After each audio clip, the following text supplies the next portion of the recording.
మా latest videos కోసం మా ఈ తెలుగు న్యూస్ ఛానల్ సబ్స్క్రైబ్ చేసి గంట సింబల్ యాక్టివేట్ చేసుకోండి. ఈరోజే కామిక ఏకాదశి ఆదివారం. ఏమీ చెయ్యకపోయినా సరే రాత్రి 12 లోపు ఈ వీడియో చూస్తే చాలు, ఒక్క నిమిషంలో మీ దశ తిరిగిపోతుంది. వద్దన్న ధనం దూసుకు వస్తుంది. లక్ష్మీనారాయణుల అనుగ్రహంతో జన్మల పాపాలు పోయి మహారాజ యోగం పడుతుంది. అష్ట ఐశ్వర్యాలు సిద్ధిస్తాయి. అదృష్టం మిమ్మల్ని వరిస్తుంది. మీరు అపర కుబేరులుగా మారిపోతారు. పట్టిందల్లా బంగారంలాగా మారిపోతుంది. ఇక మీకు అన్ని శుభాలే జరుగుతాయి. ముందుగా ఈరోజు దొంగ త్రాసు పెట్టి ప్రజలను మోసం చేసిన ఈ వెంకటేశ్వర స్వామి భక్తుడి కథను వింటే చాలు, పేదరికం పోతుంది, అజ్ఞానం పోతుంది, సకల ఐశ్వర్యాలు సిద్ధిస్తాయి. ఫ్రెండ్స్, ఈ కథను చివరి వరకు వినండి. మధ్యలోనే ఆపేస్తే ఎటువంటి ఫలితం రాదు. కనుక భక్తితో చివరి వరకు వినండి. ఫస్ట్ అయితే కామెంట్ బాక్స్లో ఓం నమో నారాయణాయ, ఓం నమః శివాయ అని కామెంట్ చేయండి. అలాగే ఈ వీడియోకి ఒక లైక్ కొట్టండి. మా ఛానల్ని సబ్స్క్రైబ్ చేసుకొని మాకు సపోర్ట్ చేయండి. ఒకానొక కాలంలో గోవిందపురం అనే ఒక అందమైన పల్లెటూరుండేది. ప్రకృతి రమణీయతకు ఆ ఊరు పెట్టింది పేరు. పచ్చని చెట్లు, ఎత్తైన కొండలు, పారే సెలయేర్లతో ఆ గ్రామం చూసేందుకు 2 కళ్ళు చాలవన్నట్లుగా ఉండేది. కానీ ఆ ప్రకృతి సౌందర్యం ఆ ఊరి ప్రజల జీవితాల్లో మాత్రం లేదు. అక్కడ నివసించే జనాలు అత్యంత నిరుపేదలు. వాళ్లకు సరైన వ్యవసాయ భూములు లేవు. ఒకవేళ చిన్నపాటి పొలాలు ఉన్నా వర్షాలు పడక, సాగునీరు లేక అవి బీడు భూములుగా మారిపోయాయి. పూట గడవడమే వారికి పెద్ద పోరాటం. ఉదయం లేస్తే రెక్కాడితే గాని డొక్కాడని దయనీయమైన పరిస్థితి వారిది. ఎవరైనా ఏదైనా పని ఇస్తే కూలికి వెళ్లడం, లేకపోతే అడవికి వెళ్ళి కట్టెలు కుట్టుకొచ్చి ఆ కట్టెలను పక్క ఊళ్ళో అమ్ముకొని వచ్చిన కొద్దిపాటి డబ్బుతో జొన్నలో రాగులో కొనుక్కొని గంజి కాచుకుని తాగడం లాంటి పనులు చేసి వాళ్ళ జీవనం సాగించేవాళ్ళు. ఆ ఊరి ప్రజల కళ్ళల్లో ఎప్పుడూ ఆకలి బాధ, రేపటి గురించిన భయం నిరంతరం కనిపిస్తూ ఉండేవి. సరిగ్గా అదే ఊరి నడిబొడ్డున భద్రయ్య అనే ఒక మోసపూరితమైన వ్యాపారి ఉండేవాడు. అతనికి ఊళ్ళోనే అతిపెద్ద కిరాణా దుకాణం ఉండేది. ఆ దుకాణంతో పాటుగా పేదలకు అప్పులిచ్చే వడ్డీ వ్యాపారం కూడా చేసేవాడు. చూడ్డానికి పెద్ద మనిషిలా ఎంతో పద్ధతిగా కనిపించే భద్రయ్య మనసులో మాత్రం దీనుల పట్ల, పేదల పట్ల జాలి, దయ, కరుణ అనేవి ఏ కోసానా అస్సలు ఉండేవి కావు. వాడు చాలా దురాశాపరుడు, పరమలోభి, పైగా మహాజిత్తులమారి. ఊళ్ళో ఉన్న ఆ పేదవాళ్ల అమాయకత్వాన్ని, చదువురానితనాన్ని, వాళ్ల ఆకలిని ఆసరాగా తీసుకొని వాళ్లను నిలువునా దోచుకోవడమే వాడి ఏకైక దినచర్య. పాపం ఆ ఊరి ప్రజలు తమ ఇళ్లల్లో తినడానికి గుప్పెడు గింజలు లేక, తమ కనీస అవసరాలు తీర్చుకోవడానికి, పిల్లల ఆకలి మంటలు చల్లార్చడానికి తమ ఇళ్లల్లో మిగిలి ఉన్న ఇత్తడి, రాగి పాత్రలు, వెండి వస్తువులు, పాతకాలపు నగలు ఏవి దొరికితే అవి తీసుకొచ్చి భద్రయ్య కుట్టులో కుదవగిట్టో, సదంధరకు అమ్మేసో దానికి బదులుగా బియ్యం, పప్పు, నూనె లాంటివి బతిమాలుకుని తీసుకెళ్లేవాళ్లు. వాళ్ల నిస్సహాయత భద్రయ్యకు పెద్ద వరంగా మారింది. భద్రయ్య దుకాణంలో గోడకు చాలా పెద్ద శ్రీ వెంకటేశ్వర స్వామి వారి పటం ఉండేది. అతను రోజూ ఉదయాన్నే నిద్రలేచి తలస్నానం చేసి నుదుటిపై భక్తిగా పెద్ద నాణం పెట్టుకుని ఆ పటానికి అందమైన పూలదండ వేసి అగరత్తులు వెలిగించి కళ్ళు మూసుకుని 7 కొండలవాడ, వెంకటరమణ, గోవిందా గోవిందా అని బిగ్గరగా అరుస్తూ భక్తి పారవస్యంలో మునిగిపోయినట్లు దండం పెట్టుకునేవాడు. తాను చేసే మోసాలన్నీ ఆ శ్రీనివాసుడికి ఇష్టమే అని, తాను చేసే ప్రతి దొంగతనంలో, దోపిడీలో ఆ తిరుమలవాసుడి ఆశీస్సులు మెండుగా ఉన్నాయని, అందుకే తన దగ్గర అంత డబ్బు వచ్చి పడుతోందని వాడి పిచ్చి నమ్మకం. నేను ఎంత మోసం చేస్తే ఆ వెంకటేశ్వర స్వామి నా మీద అంత కరుణ చూపిస్తున్నాడు. నా తెలివితేటలు చూసి ఆ 7 కొండలవాడు మురిసిపోతున్నాడు.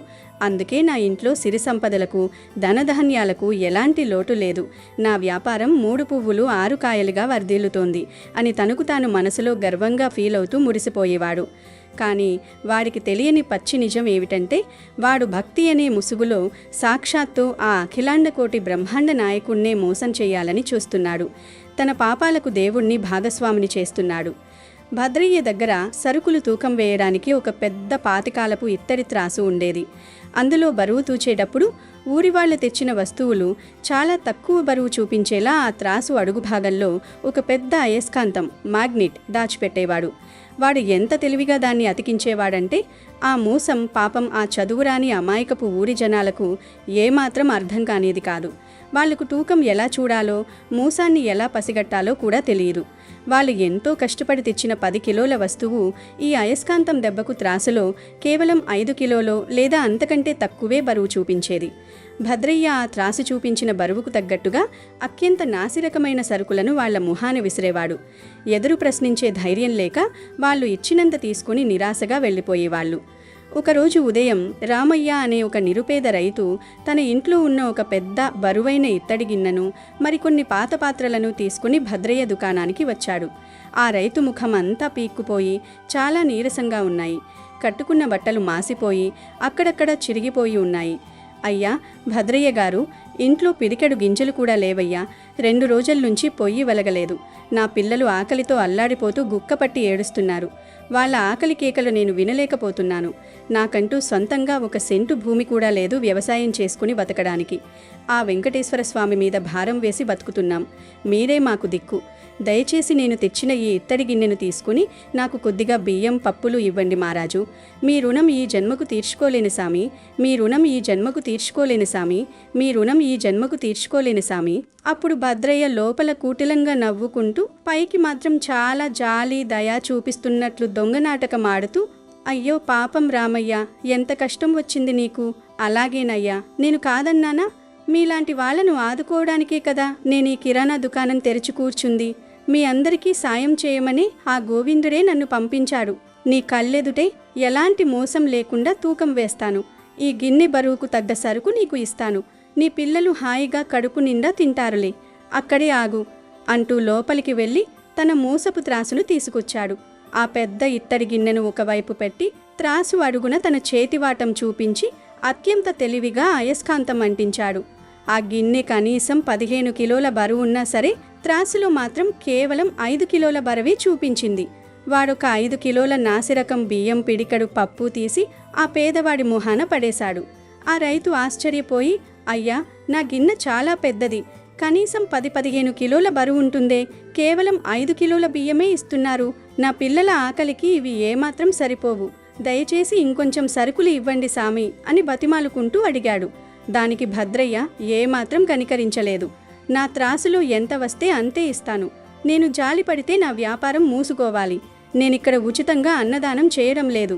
ఇదే ఎక్కువ. కావాలంటే తీసుకుని వెళ్ళు, లేకపోతే నీ గిన్నె పట్టుకొని ఇక్కడి నుంచి దయచేయి అని కఠినంగా గద్దించాడు. గత్యంతరం లేక ఆకలితో అల్లాడుతున్న పిల్లల ముఖాలు గుర్తొచ్చి ఆ పేద రైతు ఆ బియ్యం తీసుకుని భారమైన గుండెతో ఏడుస్తూ ఇంటికి వెళ్ళిపోయాడు. ఇలా ప్రతిరోజు భద్రయ్య ఎందరూ పేదవాళ్లను రకరకాలుగా మోసం చేస్తూ వాళ్లను నిలువునా దోచుకుంటూ తన ఖజానా నింపుకోసాగాడు. ఈ ఘోరాలన్నీ, భద్రయ్య చేస్తున్న దారుణమైన మోసాలన్నీ వైకుంఠంలో ఉన్న వెంకటేశ్వర స్వామి గమనిస్తూనే ఉన్నాడు. స్వామివారి మనసు తీవ్రమైన కోపంతో రగిలిపోసాగింది. తన భక్తుడని ఊరంతటికీ చెప్పుకుంటూ తన పటం పెట్టుకుని నామాలు ధరించి ఆ పేదలను దోచుకోవడం, వాళ్ళ కడుపు కొట్టడం స్వామికి అస్సలు నచ్చలేదు. ధర్మ సంస్థాపన కోసం అవతరించిన ఆ దేవాది దేవుడు పక్కనే ఉన్న లక్ష్మీదేవిని చూసి, దేవి, ఆ గోవిందపురం ఊళ్ళో ఆ భద్రయ్య చేసే ఆగడాలు చూశావా? నా మీద భక్తి అనే ముసుగులు ఎంతటి దారుణాలకు నీచుపు పనులకు ఒడిగడుతున్నాడో చూడు. పేదవాళ్లను అడ్డగోలుగా మోసం చేస్తూ ఆ పాపం నాకు అంటగడుతున్నాడు. నా పేరు చెప్పుకుంటూ వాడు చేస్తున్న ఈ పాపాలకు ఇక అడ్డుకట్ట వేయాల్సిన సమయం ఆసన్నమైంది. వాడికి తగిన బుద్ధి చెప్పి తీరాల్సిందే. భక్తులు దారి తప్పినప్పుడు, అహంకారంతో అడ్డదారులు తొక్కినప్పుడు వాళ్లను కఠినంగా శిక్షించి సరైన దారిలో పెట్టాల్సిన బాధ్యత దేవుళ్లమైన మన మీదే కదా. వాడిని దారిలోకి తేవడానికి, వాడి అహంకారాన్ని అణచడానికి నేను స్వయంగా భూలోకానికి వెళుతున్నాను. వారికి జీవితకాలం గుర్తుండిపోయే ఒక గుణపాఠం నేర్పుతాను అని చెప్పాడు. దానికి లక్ష్మీదేవి చిరునవ్వు నవ్వి, మీ ఇష్టం స్వామి, ధర్మం తప్పిన వారికి శిక్ష పడాల్సిందే. మీ మాయలు, మీ లీలలు ఆ మోసగారికి చూపించండి అని పలికింది. మరుసటి రోజు ఉదయం భద్రయ్య స్నానం చేసి పెద్ద నామం పెట్టుకొని వెంకటేశ్వర స్వామి ఫోటోకు భక్తిగా దండం పెట్టుకుని చాలా ఉత్సాహంగా గర్వంగా తన కొట్టు తెరిచి కూర్చున్నాడు. కొంతసేపటికి సోమయ్య అనే ఒక పేదవాడు చాలా కంగారుగా ఆశగా భద్రయ్య దగ్గరికి వచ్చాడు. అయ్యా భద్రయ్య గారు, వచ్చే వారం నా ఒక్కగానొక్క కూతురు పెళ్లి పెట్టుకున్నాను. చుట్టాలకు ఊరి వాళ్ళందరికీ ఎలాగోలాగా భోజనాలు పెట్టాలి కదా. నా దగ్గర ఉన్నవి ఈ పాతకాలపు రాగి ఇత్తడి బిందెలు, ఎంతో బరువైన పెద్ద పెద్ద పాత్రలు, కొన్ని ముత్తాతల నాటి పాత నగలు మాత్రమే. ఇవి మీరే తీసుకుని నాకు సరిపడా బియ్యం బస్తాలు, పప్పులు, నూనె డబ్బాలు, నెయ్యి, కూరగాయలు లాంటి సరుకులు ఇచ్చి ఆదుకోండి. నా కూతురి పెళ్లికి ఎలాంటి లోటు లేకుండా దయచేసి నా పరువు కాపాడండి అని చేతులు జోడించి వేడుకున్నాడు. వాడు బండిలో తెచ్చిన ఆ పెద్ద పెద్ద సామాన్లు, ఇత్తడి పాత్రలు, నగలు చూడగానే భద్రయ్య కళ్ళు ఆశతో మెరిశాయి. ఇవాళ నాకు పెద్ద పండగే. వీడికి నా దొంగ త్రాసుతో కొద్దిగా సరుకులు ఇచ్చి పంపించేస్తే ఈ విలువైన పాత్రలన్నీ, నగలన్నీ నా సొంతమవుతాయి. ఇవాళ ఆ వెంకటేశ్వర స్వామి నా మీద కనకవర్షం కురిపిస్తున్నాడు అని మనసులో కుటిలంగా ఆలోచించాడు. ఎప్పటిలాగే దొంగ త్రాసు తీసుకొచ్చి ఎవరికీ కనిపించకుండా కింద అయస్కాంతం పెట్టి ఆ పాత్రలను, నగలను అందులో వేశాడు. కానీ ఈసారి అక్కడ ఎవరూ ఊహించని ఒక వింత జరిగింది. సాక్షాత్తు ఆ శ్రీ వెంకటేశ్వర స్వామి ఎవరి కంటికి కనిపించకుండా అక్కడికి వచ్చి ఆ పాత్రలున్న త్రాసు వైపు కూర్చున్నాడు. భద్రయ్య సరుకులు వేస్తున్న వైపు త్రాసు పైకే ఉంది. వాడు మొదట ఒక బస్తా బియ్యం వేశాడు. త్రాసు ఏమాత్రం కదల్లేదు. 2 బస్తాలు వేశాడు, కదల్లేదు. పప్పుల బస్తాలు, నూనె డబ్బాలు, నెయ్యి డబ్బాలు, పంచదార బస్తాలు, గోధుమ పిండి, చింతపండు, ఇలా తన కొట్టులో ఉన్న సరుకులన్నీ ఒకదాని తర్వాత ఒకటి వేస్తూనే ఉన్నాడు.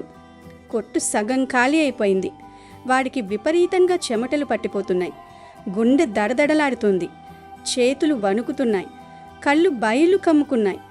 అయినా సరే ఆ పాత్రల బరువుకు సరిపడా సరుకులు తూగడం లేదు. ఇదేంటి, నా దొంగ అయస్కాంతం పనిచేయడం లేదా? ఈ గిన్నెలేంటి కొండంత బరువున్నాయి? ఇన్ని బస్తాలు వేసినా త్రాసు కిందికి రావడం లేదు. అసలు నా కళ్ళు నన్నే మోసం చేస్తున్నాయా? నా బుర్ర పనిచేయడం లేదా అని వాడికి పిచ్చెక్కినట్లయింది. కానీ త్రాసు మీద సాక్షాత్తు ఆ సృష్టి స్థితి లయ కారకుడైన ఏడుకొండల వెంకటేశ్వర స్వామి స్వయంగా కూర్చున్నానని ఆ మూర్ఖుడికేం తెలుసు? దేవుడి మాయ ముందు వాడి పిచ్చి అయస్కాంతం ఏపాటిది? చివరికి ఆ రోజు ఆ పేదవాడు తన కూతురి పెళ్లికి కావాల్సిన సరుకుల కంటే 100 రెట్లు ఎక్కువ సరుకులు బస్తాలకు బస్తాలు చూసి నమ్మలేనంత ఆనందంతో మూటగట్టుకుని ఎడ్లబండి మీద తన ఇంటికి సంతోషంగా వెళ్ళాడు. ఆ రోజు నుండి భద్రయ్యకు రోజులు పూర్తిగా తలకిందులయ్యాయి. ఎవరొచ్చి ఏ చిన్న ఇత్తడి చెంబులాంటి వస్తువు పెట్టినా సరే సాక్షాత్తు స్వామివారు ఆ త్రాసులో కూర్చోవడం వల్ల వాడు బస్తాలకు బస్తాలు సరుకులివ్వాల్సొచ్చేది. త్రాసులో మోసం చేద్దామని వాడు ఎంత ప్రయత్నించినా కుదిరేది కాదు. ఇలా రోజులు గడిచే కొద్దీ వాడి దుకాణంలో, గోదాములో ఉన్న సరుకులన్నీ పూర్తిగా ఖాళీ అయిపోయాయి. వ్యాపారం దివాలా తీసింది. వాడు ఇన్నాళ్ళు మోసం చేసి అమాయకుల నుండి దాచుకున్న డబ్బంతా, సంపద అంతా నీళ్లలా కరిగిపోసాగింది. ఇన్నాళ్ళు పేదవాళ్లను నిర్దాక్షిణ్యంగా దోచుకున్నవాడు ఇప్పుడు దేవుడి లీల వల్ల వారికి వాడే దోపిడీకి గురవుతున్నాడు. ఒకరోజు రాత్రి కొట్టులో ఎవరూ లేనప్పుడు అంతా ఖాళీగా ఉన్న ఆ గోదామును చూసుకుని భద్రయ్యకు తన పరిస్థితి తలుచుకుని విపరీతమైన భయం వేసింది.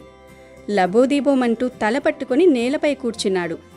ఎదురుగా ఉన్న శ్రీ వెంకటేశ్వర స్వామి పటం ముందుకు వెళ్ళి సాష్టాంగపడి భోరున ఏడ్చాడు. స్వామి, ఏరుకొండలవాడా, నన్ను ఎందుకిలా సర్వనాశనం చేస్తున్నావు? నా ఆస్తంతా కరిగిపోయింది. నేను కట్టుబట్టలతో మిగిలాను. బిచ్చగాడినైపోయేలా ఉన్నాను. నన్ను కరుణించు తండ్రి, నా తప్పేమిటో చెప్పు అని గుండెలు బాదుకుంటూ వేడుకున్నాడు. అప్పుడా పటంలో నుండి ఒక దివ్యమైన, కళ్ళు చెదిరిపోయే వెలుగుతో, శంకు చక్రాలు ధరించి అద్భుతమైన ఆభరణాలతో సాక్షాత్తు శ్రీ వెంకటేశ్వర స్వామి భద్రయ్య ముందు ప్రత్యక్షమయ్యాడు. ఆ స్వామివారి దివ్య మంగళ రూపాన్ని చూడగానే వాడు భయంతో, ఆశ్చర్యంతో వణికిపోతూ మళ్ళీ మళ్ళీ సాష్టాంగ నమస్కారం చేశాడు. అప్పుడు వెంకటేశ్వర స్వామి చాలా కోపంగా, ఓయ్ భద్రయ్య, నీ బండారమంతా నాకు తెలుసు. ఇన్నాళ్ళు నా ఫోటో పెట్టుకొని, నా పేరు జపిస్తూ, భక్తి అనే ముసుగు వేసుకుని అమాయకులైన పేదవాళ్ల కడుపు కొట్టావు. వాళ్ళ ఉసురు పోసుకున్నావు. నా పేరు చెబితే నువ్వు చేసే పాడు పనులకు, మోసాలకు నేను వత్తాసు పసుగుతానని, నీ పాపాలలో పాలు పంచుకుంటానని అనుకున్నావా? అన్యాయంగా, అధర్మంగా ఎవరినైతే నువ్వు దోచుకున్నావో వాళ్ళకి నీ సంపదంతా తిరిగి పంచేలా చేశాను. ఇన్నాళ్ళు నువ్వు ఆ దొంగ త్రాసులో తప్పులు చేసి జనాలను ఏర్పించావు. కానీ ఇక మీదట నీ త్రాసులో నేనుంటాను. నువ్వు ఒక్కరిని మోసం చేయాలని చూసినా నీ దగ్గరున్న చివరి పైసా కూడా లాగేసుకుంటాను. అప్పుడు నువ్వు ఈ ఊరి వీధుల్లో అడుక్కు తినాల్సి వస్తుంది. మర్యాదగా నీ బుద్ధి మార్చుకో, పేదలకు సాయం చెయ్యి, నిజాయితీగా బ్రతుకు అని కఠినంగా హెచ్చరించాడు. స్వామివారి ఆ ఉరుములాంటి మాటలతో భద్రయ్యకు కనువిప్పు కలిగింది. వాడి కళ్లకు ఇన్నాళ్ళు కమ్మిన ఆశ, దురాశ, అహంకారం, స్వార్థం అనే మాయ పొరలు పూర్తిగా తొలగిపోయాయి. తన తప్పు తాను తెలుసుకొని వెంకటేశ్వర స్వామి పాదాలపై పడి కన్నీరు మున్నీరుగా ఏడ్చాడు. నన్ను క్షమించు స్వామి, నా పాపాలకు ప్రాయశ్చిత్తం లేదు. నా తప్పు నేను పూర్తిగా తెలుసుకున్నాను. దేవుడు అంతా చూస్తున్నాడన్న భయం లేకుండా నా కళ్ళు మూసుకుపోయి రాక్షసుడిలా ప్రవర్తించాను. నేను దొంగతనంగా సంపాదించిన ఈ పాపపు సొమ్ము నాకు ఏమాత్రం వద్దు. ఇక నుండి నేను నా జీవితంలో ఏ ఒక్కరిని మోసం చేయను. నా ప్రాణం పోయినా సరే నిజాయితీగా, ధర్మంగా వ్యాపారం చేసుకుంటాను. పేదవాళ్లకు నా వంతు సాయం చేస్తాను. నన్ను కరుణించి నాకు మారడానికి ఒక్క అవకాశం ఇవ్వు తండ్రి అని కన్నీళ్లతో ప్రమాణం చేశాడు. భద్రయ్యలోని ఆ పశ్చాత్తాపపు మాటలు విన్న శ్రీనివాసుడు శాంతించి, ఇక నుండి ధర్మ మార్గంలో నడువు, ఇతరులకు మేలు చెయ్యి, నిరుపేదలను ఆదుకు, అప్పుడు నీకు ఎప్పుడూ నా ఆశీస్సులు ఉంటాయి అని చెప్పి అక్కడి నుండి అదృశ్యమయ్యాడు. మరుసటి రోజు ఉదయాన్నే నిద్రలేచిన భద్రయ్య పరుగెత్తుకుంటూ వెళ్ళి తన త్రాసుకున్న ఆ దొంగ అయస్కాంతాన్ని పీకేసి ఊరికి దూరంగా ఉన్న పెద్ద చెరువులో పారేశాడు. ఆ రోజు నుండి ఊరి వాళ్ళందరికీ సరైన తూకంతో, ఎంతో నిజాయితీగా, ఎలాంటి లాభాపేక్ష లేకుండా సరుకులు ఇవ్వడం మొదలుపెట్టాడు. అంతేకాకుండా ఇన్నాళ్ళు తాను సంపాదించిన డబ్బుతో పేదవాళ్ల కోసం తన సొంత ఖర్చుతో శ్రీ వెంకటేశ్వర అన్నదాన సత్రం అనే ఒక పెద్ద అన్నదాన కేంద్రాన్ని కూడా ఏర్పాటు చేశాడు. రోజూ ఎంతో మందికి భోజనం పెడుతూ వారి ఆకలి తీర్చడం మొదలుపెట్టాడు. వాడిలో వచ్చిన ఈ ఊహించని అద్భుతమైన మార్పు చూసి ఊరి జనాలు కూడా ఎంతో ఆశ్చర్యపోయారు. నిజాయితీగా, ధర్మంగా, దైవభక్తితో బతుకుతున్న భద్రయ్యను చూసి వైకుంఠంలో ఉన్న వెంకటేశ్వర స్వామి సంతోషంగా చిరునవ్వులు చిందించాడు. ఆ తర్వాత భద్రయ్య తన జీవితకాలమంతా ఎంతో ప్రశాంతంగా, అందరికీ సాయం చేస్తూ స్వామివారి నిజమైన భక్తుడిగా సుఖంగా బతికాడు. కష్టపడి నిజాయితీగా బతికే వాళ్ళ వెంటే దేవుడు ఎప్పుడూ ఉంటాడు. కానీ స్వార్థంతో మోసాలు చేసే వాళ్ళకి ఏదో ఒక రోజు దేవుడి ద్వారా తగిన గుణపాఠం తప్పక ఎదురవుతుంది అని, దైవం ఎప్పుడూ ధర్మం వైపే నిలబడుతుంది అని ఈ కథ మనకు స్పష్టంగా చెప్తోంది. అలాగే ఈరోజు కామికా ఏకాదశి వ్రత కథను ఒకసారి వింటే చాలు, సకల పాపాలు పోతాయి. కోటి జన్మల మహాపుణ్యంతో వద్దన్న ధనం వస్తూనే ఉంటుంది, తిరుగుండదు. ఒకసారి ధర్మవర్ధనుడైన ధర్మరాజు శ్రీకృష్ణుణ్ణి కృష్ణ ఆషాఢమాసంలో కృష్ణపక్షంలో వచ్చే ఏకాదశి మహిమలను గురించి వివరించమని కోరగా, దానికి ఆ వాసుదేవుడు సంతోషించి, ఓ రాజా, ఏకాదశి యొక్క మహిమలను వివరించటం కూడా పుణ్యకార్యమే. ఈసారి నారద మునీంద్రుడు కమలముపై ఆసీనుడై ఉన్న తన తండ్రి బ్రహ్మదేవుణ్ణి ఇలా అడిగాడు: తండ్రి, ఆషాఢ కృష్ణపక్షంలో వచ్చే ఏకాదశిని గురించి వివరించండి. ఆ రోజునకు ఆదిదేవత ఎవరు? ఆ వ్రతమును ఆచరించవలసిన విధి విధానమును గురించి దయ ఉంచి తెలపండి అని కోరాడు. దానికి బ్రహ్మ బదులిస్తూ, నా ప్రియమైన కుమారుడా, మానవాళి సంక్షేమం కోసం నీవు అడిగిన విషయములన్నీ కూడా వివరించెదను. శ్రద్ధగా విను. ఆషాఢ కృష్ణ పక్షంలో వచ్చే ఏకాదశిని కామికా ఏకాదశి అంటారు. ఈ ఏకాదశి మహిమ విన్నంతనే అశ్వమేధయాగ ఫలం లభిస్తుంది. శంకు చక్ర గదాధరుడు, తామర పాదములు కలిగి ఉన్నవాడు శ్రీధరుడు, హరి, కృష్ణ, మాధవుడు మరియు మధుసూదనుడు అనే పేర్లతో పిలువబడేవాడు అయిన శ్రీ మహావిష్ణువును కామికా ఏకాదశి రోజు ఆరాధిస్తారు. కామికా ఏకాదశి రోజున శ్రీహరిని ఆరాధిస్తే వచ్చే పుణ్యఫలం కాశీలో గంగా స్నానం కన్నా, హిమాలయాలలో ఉండే కేదారనాథుని దర్శనం కన్నా, సూర్యగ్రహణ సమయంలో కురుక్షేత్రంలో ఆచరించే స్నానం కన్నా, సమస్త భూమండలాన్ని దానం చేసిన దానికన్నా, గ్రహం సింహరాశిలో ఉన్న పౌర్ణమి రోజు, సోమవారం గోదావరి నదిలో పుణ్యస్నానం చేస్తే వచ్చే పుణ్యఫలం కన్నా ఎక్కువ. కామికా ఏకాదశి రోజు పాలు ఇచ్చే గోవును దూడ మరియు గ్రాసములతో కలిపి దానం చేయుట వలన సమస్త దేవతల ఆశీర్వాదం పొందుతారు. గతములో చేసిన పాపములకు భయపడేవారు, పాపమయమైన జీవితంలో కూరుకుపోయినవారు ఏకాదశి వ్రతమాచరించి మోక్షమును పొందవచ్చు. ఏకాదశి రోజులు స్వచ్ఛమైనవి మరియు పాప విమోచనమునకు అనువైనవి. నారద ఒక్కసారి ఆ శ్రీహరియే స్వయంగా ఇలా అన్నాడు: కామికా ఏకాదశి రోజు ఉపవసించిన వారు సమస్త ఆధ్యాత్మిక సాహిత్యాలను అధ్యయనం చేసిన వారికన్నా గొప్పవారు. ఈరోజు రాత్రి ఆధ్యాత్మికంగా జాగరణం చేసిన వారు ఎప్పుడూ యమధర్మరాజు కోపానికి గురికారు. ఈ వ్రతం ఆచరించిన వారు భవిష్యత్తులో మళ్ళీ జన్మెత్తే అవసరం ఉండక మోక్షమును పొందుతారు కనుక ఈ ఏకాదశిని ప్రత్యేక శ్రద్ధతో ఆచరించాలి. కామికా ఏకాదశి రోజున తులసి ఆకులతో విష్ణువును ఆరాధించేవారు అన్ని పాపముల నుండి విముక్తి పొందుతారు.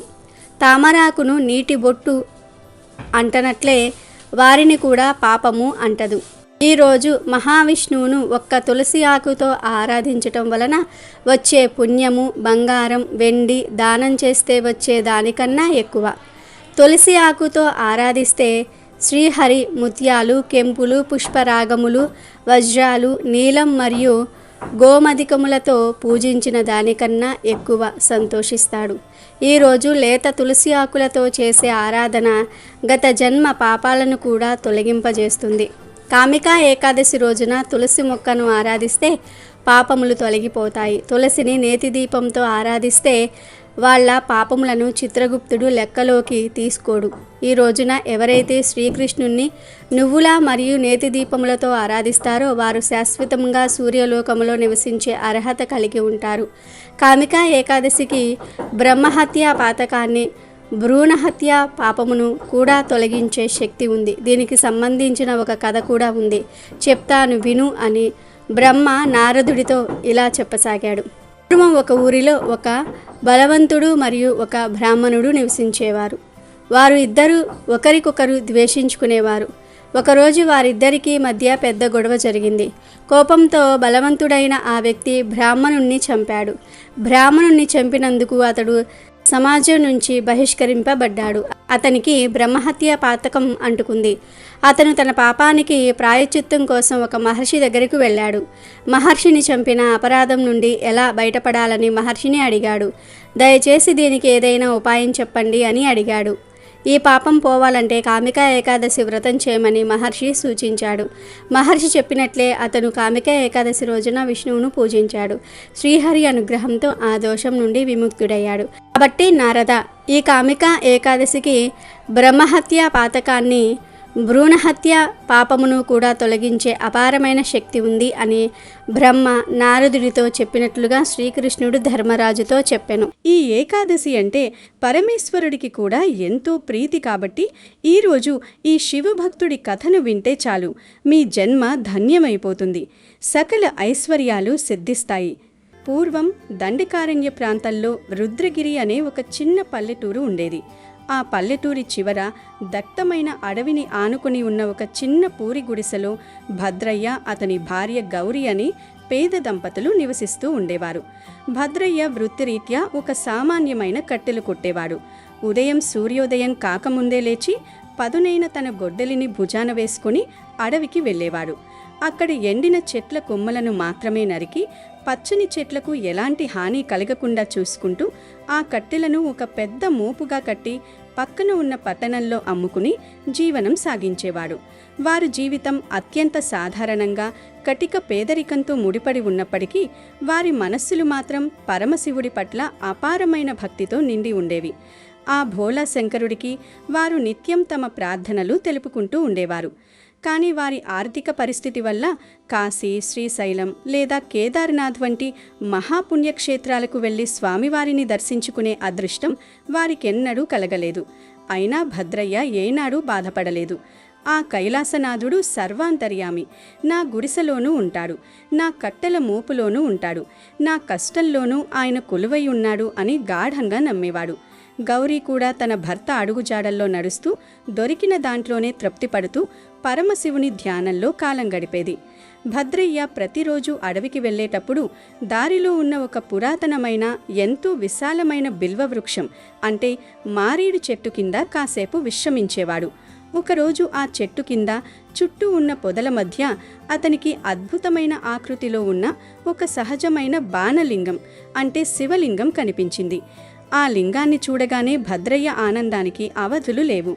సాక్షాత్తు పరమశివుడే తన కోసం ఆ అడవిలో వెలిసారని భావించి ఎంతో భక్తి శ్రద్ధలతో ఆ లింగాన్ని తన ఇంటికి తీసుకువచ్చి గుడిసెలో ఒక చిన్న మట్టి అరుగును పవిత్రంగా అలికి దానిమీద ప్రతిష్ఠించుకున్నారు. అప్పటినుంచి భద్రయ్య దంపతుల దినచర్య అంతా ఆ శివలింగం చుట్టూనే తిరిగేది. ఉదయాన్నే గౌరి వాకిలి ఊడ్చి ఆవు పేడతో కల్లాపి జల్లి అలికిన తర్వాత భద్రయ్య స్వయంగా అడవికి వెళ్ళి మారేడు దళాలు తీసుకువచ్చేవాడు. కట్టలు కొట్టేటప్పుడు కూడా అతని మనసంతా శివుని మీదే ఉండేది. అతని గొడ్డలి చెట్టును కొడుతున్న ప్రతి దెబ్బలోనూ ఒక లయ ఉండేది. ఆ లయతో పాటు అతని నోటి నుండి ఓం నమఃశివాయ, శివ శివ, శంభో శంకర అనే నామస్మరణ నిరంతరం వినిపిస్తూనే ఉండేది. వారు రోజు తినే జొన్న రొట్టెలు, అడవిలో దొరికే అడవి పండ్లు, సెలయేటి నుండి తెచ్చిన స్వచ్ఛమైన నీరు మాత్రమే ఆ స్వామికి నైవేద్యంగా సమర్పించేవారు. స్వామి, మా దగ్గర పంచభక్ష్య పరమాన్నాలు లేవు.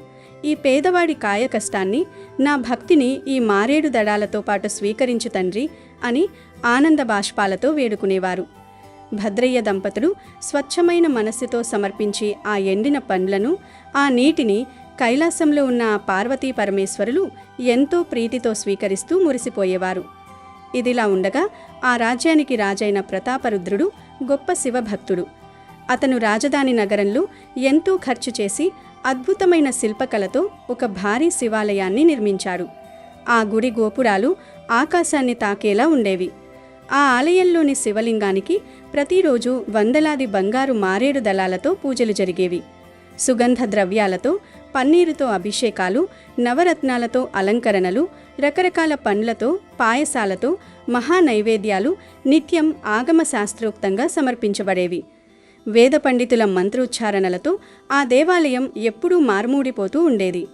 ప్రతాపరుద్రుడు ప్రతిరోజు పల్లకిలో ఆలయానికి వచ్చి గర్భగుడిలో జరిగే ఈ వైభవాన్ని చూసి లోలోపల ఎంతో గర్వపడేవాడు. ఈ భూమండలం మీద నా అంతటి శివభక్తుడు ఎవరూ లేరు. సాక్షాత్తు ఆ పరమశివుడికే నేను ఎన్నో అద్భుతమైన కానుకలు, విలువైన ఆభరణాలు సమర్పిస్తున్నాను. నా పూజలకు ఆ శంకరుడు మురిసిపోయి ఖచ్చితంగా నా వశమై తీరాలి. నా భక్తికి సాటిరాగలవారు ఈ మూల్లోకాలలోనూ ఎవరూ లేరు అని అహంకారంతో ఆలోచించేవాడు. భక్తి స్థానంలోకి క్రమంగా అహంకారం వచ్చి చేరింది. భగవంతుడికి కావాల్సింది స్వచ్ఛమైన మనస్సు అని మరిచిపోయి తన సంపదతో శివుణ్ణి మెప్పించవచ్చు అని భ్రమపడ్డాడు. కైలాసంలో ఈ దృశ్యాన్ని గమనిస్తున్న పరమశివుడు మందహాసం చేసి తన భక్తుడైన ప్రతాపరుద్రుడికి గుణపాఠం చెప్పి నిజమైన భక్తికి, కర్మయోగానికి ఉన్న అర్థం వివరించాలని సంకల్పించాడు. ఒకరోజు రాత్రి భయంకరమైన గాలివాన వచ్చింది. ఉరుములు మెరుపులతో కూడిన భారీ వర్షం ఆ రాజ్యాన్ని ముంచెత్తింది. అడవిలో ఉన్న భద్రయ్య పూరి గుడిసె పైకప్పు ఎగిరిపోయింది. వర్షపు నీరు నేరుగా శివలింగం మీద పడుతుండడంతో భద్రయ్య తన ప్రాణాలను సైతం లెక్క చేయకుండా ఆ లింగం మీద పడి తన దేహాన్నే గొడుగుగా మార్చి స్వామిని కాపాడుకున్నాడు. ఆ చలిలో వణుకుతూ కూడా అతని పెదవులు ఓం నమఃశివాయ అంటూనే ఉన్నాయి.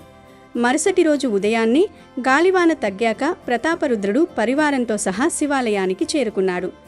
ప్రధాన అర్చకులు గర్భగుడి తలుపులు తెరిచి చూడగా లోపల దృశ్యం చూసి అందరూ నిశ్చేష్టులయ్యారు. అప్పటి వరకు రాజుగారు సమర్పించిన బంగారు మారేడు దళాలు, నవరత్నాల ఆభరణాలు అన్నీ చెల్లాచెదురుగా గర్భగుడి మూలల్లో నేల మీద పడి ఉన్నాయి.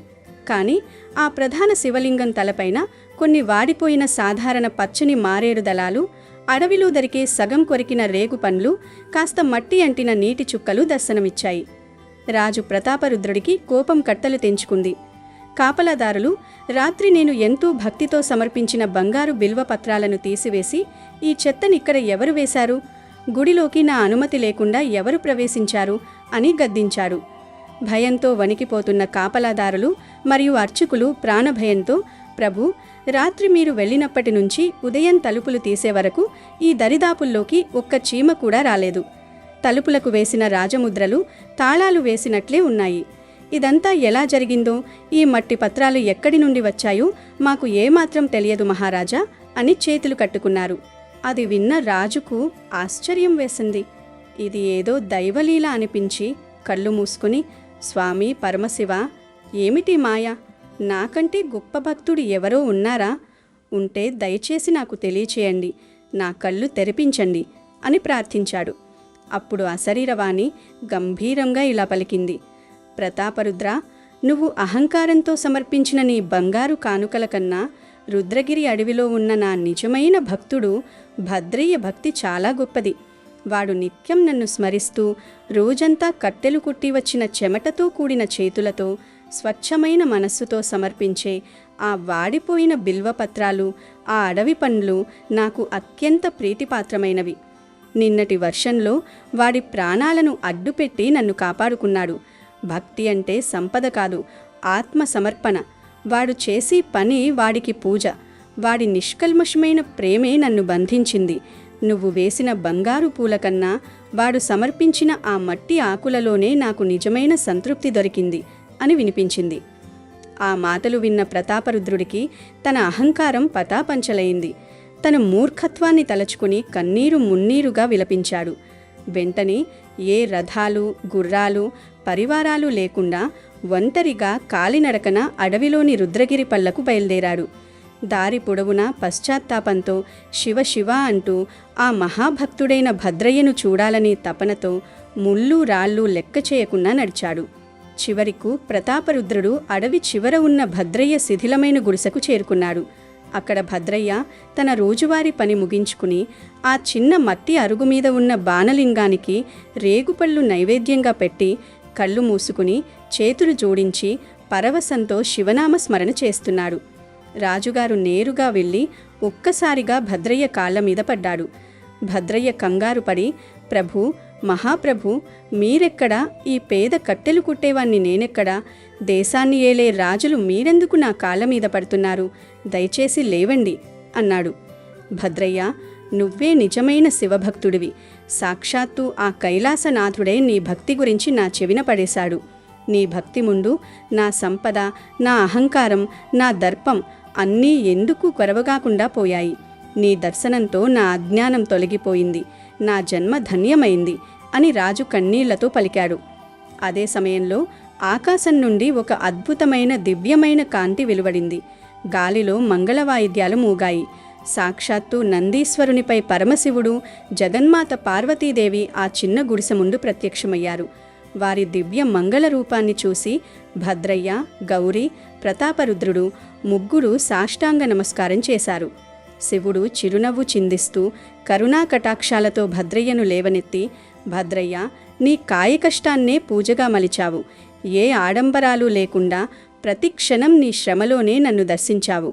గౌరి కూడా నీకు తగిన ధర్మపత్నిగా నా సేవలో తరించింది. మీ స్వచ్ఛమైన భక్తికి నేను మెచ్చాను. ఇక మీదట మీరు ఈ కర్మభూమిలో భూలోక బాధలు పడాల్సిన అవసరం లేదు. మీ రుణానుబంధం తీరిపోయింది. మీరు నాతో బాటు కైలాసానికి రావలసిన సమయం ఆసన్నమైంది అని పలికాడు. క్షణాల్లో భద్రయ్య, గౌరీ దంపతులు తమ మాంసపు దేహాలను వదిలి కాంతివంతమైన దివ్య శరీరాలను ధరించి పుష్పక విమానంలో పార్వతీ పరమేశ్వరుల వెంట కైలాసానికి పయనమయ్యారు. వెళుతూ వెళుతూ పరమశివుడు రాజు ప్రతాపరుద్రుడి వైపు చూసి, రాజా, ఈ రోజుతో నీలోని అహంకారం నశించింది. పేదవాడైన భద్రయ్య ద్వారా భక్తితత్వాన్ని తెలుసుకున్నావు. ఇక మీదట నిరాడంబరంగా కర్మను ఆచరిస్తూ అహంకారం విడిచిపెట్టి ప్రజాసేవను నా సేవగా భావించు. అంత్యాన నీకు కూడా తప్పక ముక్తి కలుగుతుంది అని దీవించాడు. ఆ రాజు తన శేష జీవితాన్ని గర్వం లేకుండా భగవంతుని సేవలో, ప్రజాసేవలో గడిపాడు. ఈ కథ మనకు తెలియచేసే గొప్ప సత్యమేమిటంటే, భక్తి అంటే కేవలం ఆడంబరాలతో చేసే పూజలు, సంపదలు అర్పించడం కాదు. కర్మనే ధర్మంగా భావించి చేసేవారు భగవంతుని సాన్నిధ్యాన్ని సులభంగా పొందుతారు. తన పనిని ప్రేమతో, నిజాయితీతో చేయడం అనేది భక్తికి అత్యున్నత రూపం. కష్టంతో పనిచేయడం కూడా భగవంతునికి చేసే పూజ లాంటిదే. మనశ్శుద్ధితో చేసే ప్రతి కర్మ దైవానికి సమర్పించిన నైవేద్యంగా మారుతుంది. దైవానుభూతి నీ మనస్సులో ఉండాలి. అది నీ శ్రమలో వ్యక్తం కావాలి. కష్టపడి పనిచేసే ప్రతి శ్రమజీవి ఆ భగవంతుడికి అత్యంత ప్రీతిపరుడు. ఈ ఏకాదశి రోజు స్వామివారినే పంజరంలో బంధించేసిన ఈ భక్తుడి కథను వింటే చాలు, మహాపుణ్యం వస్తుంది. కష్టాలు పోయి పరకుబేరులుగా మారిపోతారు. ఒకానొక సువిశాలమైన పచ్చని పొలాలతో కళకళలాడే గ్రామంలో కనకారావు అనే వెంకటేశ్వర స్వామి భక్తుడైన ఒక మూతుబరి వ్యాపారి ఉండేవాడు. అతనికి ఊళ్ళో ఎకరాకి ఎకరం వ్యవసాయ భూములు, ఊరి మధ్యలో పెద్ద రాతి భవంతి, అపారమైన సిరి సంపదలు ఉండేవి. కానీ అతనికో పెద్ద బలహీనత ఉంది. అదేంటంటే అతనికి డబ్బు అంటే ప్రాణం కన్నా మిన్న. కనకారావు ప్రతిరోజు ఉదయాన్నే లేచి స్నానం చేసి దేవుడికి మొక్కుకున్నట్లు నటించి వెంటనే తన ఇనుప పెట్టెలున్న గదిలోకి వెళ్ళేవాడు. అక్కడ గంటల తరబడి తలుపులు వేసుకుని నోట్ల కట్టలను పదే పదే లెక్క పెడుతూ నాణేలను గళగళా మోగిస్తూ ఆ శబ్దాన్ని విని ఆనందించేవాడు. అతనికి ఎవరైనా ₹1 అదనంగా ఇస్తే అతని ముఖంలో ఎన్ని వాట్ల బల్బు వెలిగేది. అదే ఎవరికైనా ₹1 ఇవ్వాల్సి వస్తే అతని ప్రాణాలు పోయేవి. తన గదిలోని పెద్ద ఇనుప పెట్టెలో ఖజానాలో పేర్చిన నోట్ల కట్టలను, పసిడి నాణేలను, వెండి ఆభరణాలను చూసుకుంటూ మురిసిపోవడమే తప్ప అందులోంచి ₹1 కూడా బయటకు తీయడానికి అతని మనసు అస్సలు ఒప్పేది కాదు. ఎవరైనా కష్టాల్లో ఉండి సహాయం అడిగినా లేదా కనీసం తన సొంత కుటుంబ సభ్యులు ఏ చిన్న అవసరానికి డబ్బులు అడిగినా సరే 10 సార్లు ఆలోచించి 100 వంకలు పెట్టే పరమలోభి అతడు. తన ఖజానాలోకి డబ్బులు ఎప్పుడూ కుప్పులు తెప్పలుగా రావాలే కానీ ₹1 కూడా బయటకు పోకూడదు అన్నదే అతని రోజువారీ ధ్యేయం.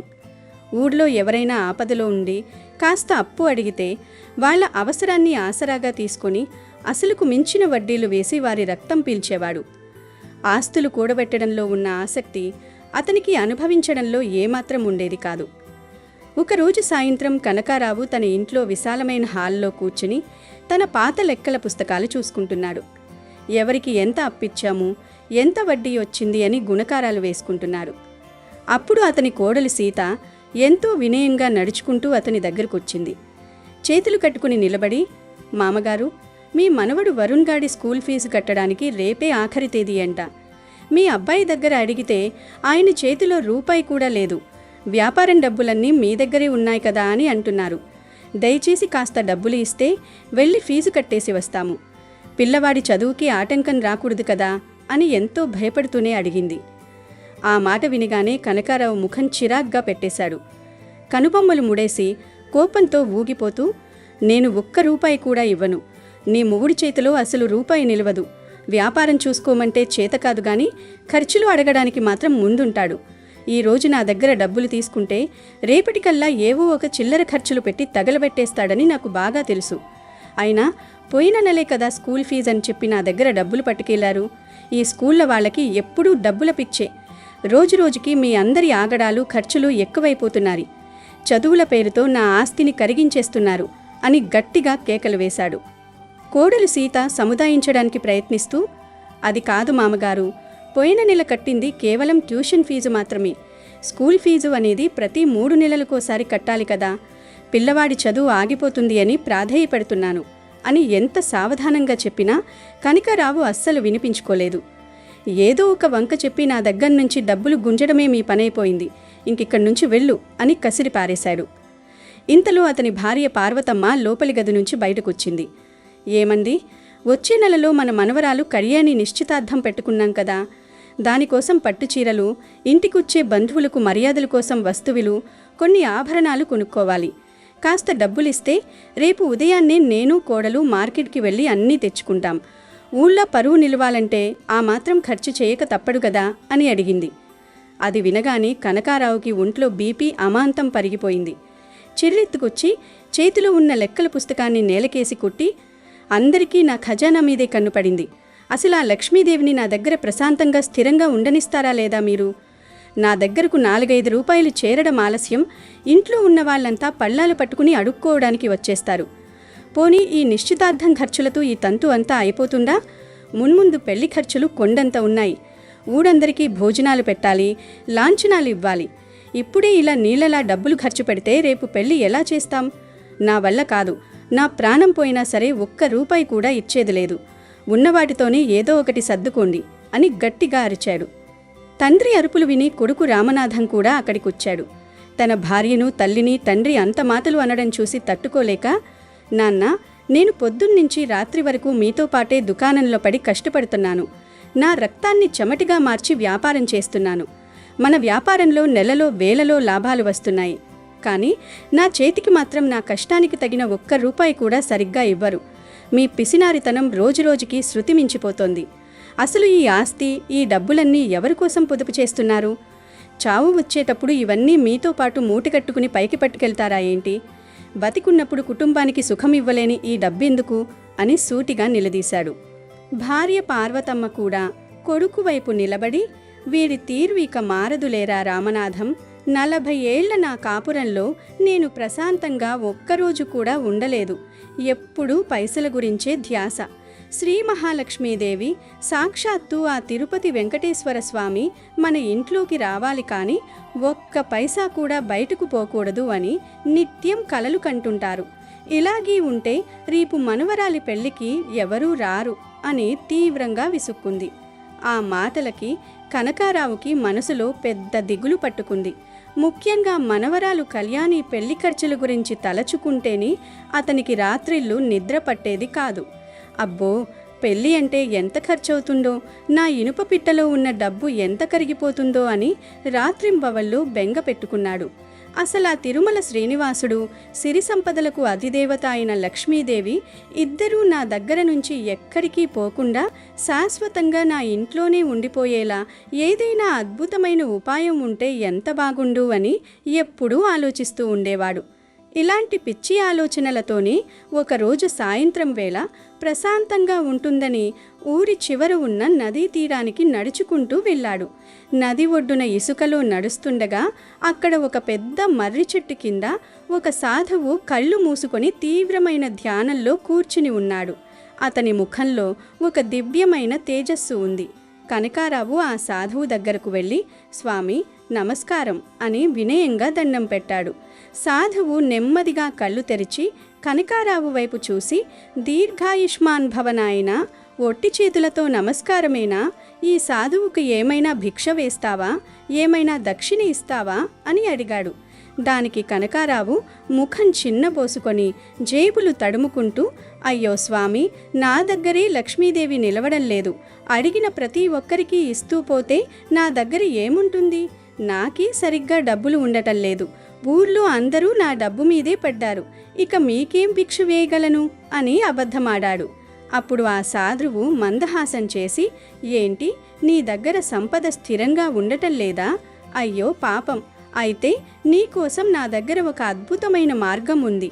ఆ ఉపాయంగాని నువ్వు పాటిస్తే ఆ లక్ష్మీదేవి మరియు సాక్షాత్తు ఆ కలియుగ దైవం శ్రీ వెంకటేశ్వర స్వామి ఇద్దరూ నీ ఇల్లు వదిలి ఎక్కడికి పోడు. శాశ్వతంగా నీ ఇంట్లోనే ఉండిపోతారు. వాళ్ళిద్దరూ ఉన్న ఇంట్లో సిరి సంపదలకు ఎప్పటికీ లోటు ఉండదు అని చెప్పాడు. ఆ మాట వినగానే కనకారావు కళ్ళు ఆశతో ఆనందంతో మెరిసిపోయాయి. అదేంటో వెంటనే చెప్పడు స్వామి. ఆ ఉపాయంగాని నాకు తెలిస్తే నా కష్టాలన్నీ తీరిపోతాయి.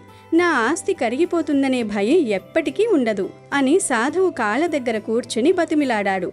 అప్పుడు ఆ సాధువు, నువ్వు ఏమాత్రం ఆలస్యం చేయకుండా నిష్ఠతో శ్రీ వెంకటేశ్వర స్వామిని, మహాలక్ష్మీదేవిని పూజించు. నీ భక్తికి మెచ్చి వారు ప్రత్యక్షమై వరం కోరుకోమంటారు. అప్పుడు నువ్వు ధనం, ధాన్యాలు అని ఏవీ అడగకుండా కేవలం స్వామి, తల్లి, ఒక్కరోజు నా ఇంట్లో అతిథులుగా ఉండండి అని వరం కోరుకు. వారు సరేనని ఇంట్లోకి రాగానే నువ్వు ముందుగానే తయారు చేయించి పెట్టుకున్న ఒక అందమైన పెద్ద బంగారు పంజరంలో వారిని కూర్చోమని చెప్పు. వారు ఆ పంజరంలోకి వెళ్ళగానే వెంటనే తలుపు వేసి గట్టిగా తాళం వేసే. ఆ దేవాదిదేవులు నీ పంజరంలో బందీలైపోతే ఇక నీకు జీవితంలో డబ్బుకి ఏ లోటు ఉండదు. ఎప్పటికీ నీ ఆస్తి తరిగిపోదు అని చెప్పాడు. ఈ అద్భుతమైన ఉపాయం వినగానే కనకారావు ఎగిరి గంతేసినంత పనిచేశాడు. తన మనస్సులో ఉన్న పెద్ద కోరిక నెరవేరబోతోందని, ఇక తానే ప్రపంచంలోకెల్లా గొప్ప ధనవంతుణ్ణి కాబోతున్నానని సంబరపడిపోయాడు. కానీ అతనికి తెలియని అసలు నిజం ఏమిటంటే, ఆ సాధువు వేషంలో ఉన్నది మరెవరో కాదు, స్వయంగా నారద మహర్షి. కనకారావు కేవలం లోభి మాత్రమే కాదు, చాలా దుర్మార్గుడు కూడా. ఊళ్ళో ఉన్న అమాయక పేద రైతుల భూములను ఇళ్లను తక్కువ ధరకు కుదువ పెట్టుకొని దొంగలెక్కలు రాసి దారుణమైన వడ్డీలు వసూలు చేస్తూ వాళ్ళ రక్తాన్ని పిండి తింటున్నాడు.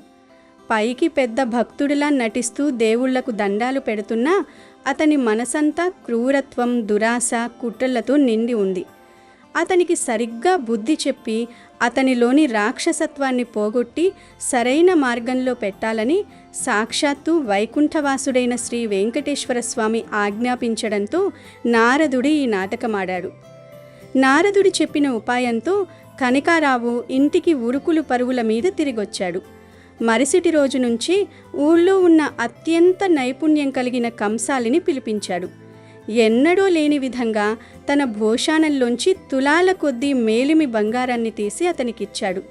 ఈ బంగారంతో ఎంతో విశాలమైన, అందమైన, గట్టి ఇనుపు చువ్వల కన్నా దృఢమైన బంగారు పంజరాన్ని తయారు చేయాలి. అందులో పట్టుపరుపులు, మణిమాణిక్యాలతో అలంకరణలు ఉండాలి. చూడగానే ఎంతటి వారైనా ఆకర్షితులయ్యేలా ఉండాలి అని ఆజ్ఞాపించాడు. కంసాలి అలాగే రేయింబవళ్ళు కష్టపడి ఒక అద్భుతమైన పంజరాన్ని తీసుకువచ్చాడు.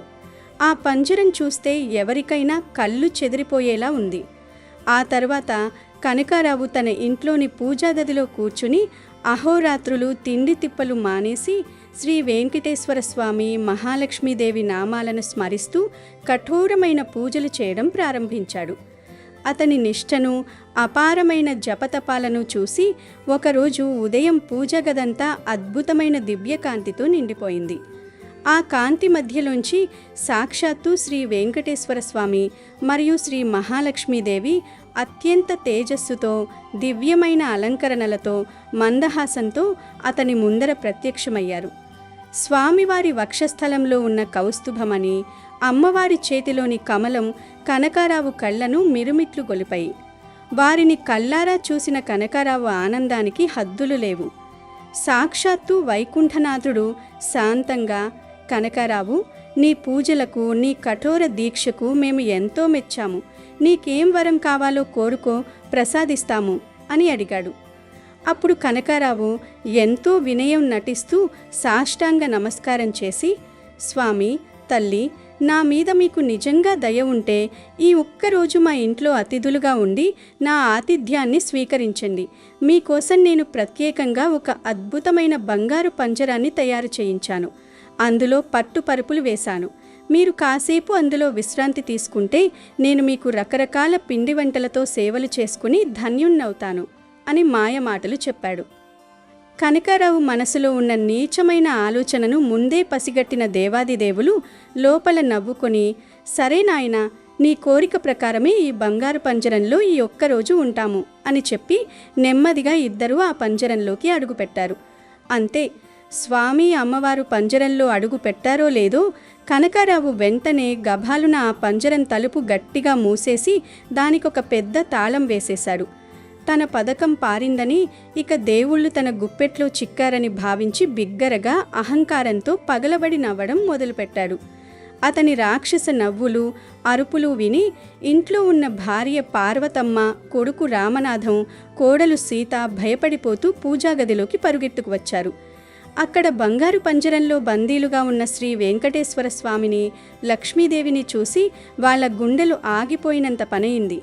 కోడలు సీత చేతులు జోడించి కన్నీళ్లతో, మామగారు, ఇదేం విపరీతం! సాక్షాత్తు సమస్త లోకాలను పాలించే స్వామివారిని, అమ్మవారిని పంజరంలో బంధిస్తారా? ఇది మహాపాపం. దయచేసి వెంటనే తాళం తీసి వారిని వదిలేయండి. నేను వెళ్ళి వెంటనే వారికి పళ్ళు, నైవేద్యం తీసుకువస్తాను అని వేడుకుంది. కొడుకు రామనాథం కూడా భయంతో వణికిపోతూ, నాన్న, దేవుళ్ల ముందు ఈ అహంకారం, ఈ పిచ్చి పనులు తగవు. మన వంశం నాశనమైపోతుంది. వాళ్ళు ఆగ్రహిస్తే ఏమవుతుందో తెలుసా? దయచేసి వారిని వదిలేయండి అని కాళ్ల వేళ్ళ పడ్డాడు. కానీ కనకారావు అహంకారంతో కళ్ళు మూసుకుపోయి ఎవ్వరి మాట వినలేదు. నోళ్ళు మూయండి, మీకేం తెలీదు. సిరి సంపన్నులు ఇచ్చే దేవుళ్ళు ఇక నా గుప్పిట్లో ఉన్నారు. ఇప్పుడు నేను ఈ ప్రపంచంలోనే అత్యంత ధనవంతుడిని. మనవరాలు కళ్యాణి పెళ్లికే కాదు, ఊరందరికీ విందులిచ్చినా నా దగ్గర డబ్బు తరిగిపోదు. ఇకపై నేను చెప్పినట్లే వినాలి మీరంతా అని విర్రవీగాడు. అతని అహంకారం హద్దులు దాటడం చూసిన శ్రీ వెంకటేశ్వర స్వామి, లక్ష్మీదేవి ముఖాలు తీవ్ర కోపంతో ఎర్రబడ్డాయి. మరుక్షణంలో ఆ గది అంతా కళ్ళు మిరుమిట్లు గొలిపే ప్రకాశవంతమైన భయంకరమైన కాంతితో నిండిపోయింది. కనకారావు గర్వంతో తాళం వేసిన ఆ దృఢమైన బంగారు పంజరం క్షణాల్లో కరిగిపోయి గాల్లో మాయమైపోయింది. స్వామివారు, అమ్మవారు తమ ఉగ్రరూపాలతో విశ్వరూపంతో ప్రత్యక్షమై గర్జించారు. కనకారావు, శ్రీనివాసుణ్ణి, మహాలక్ష్మిని పంజరంలో బంధించడం ఎవరితరమనుకున్నావు?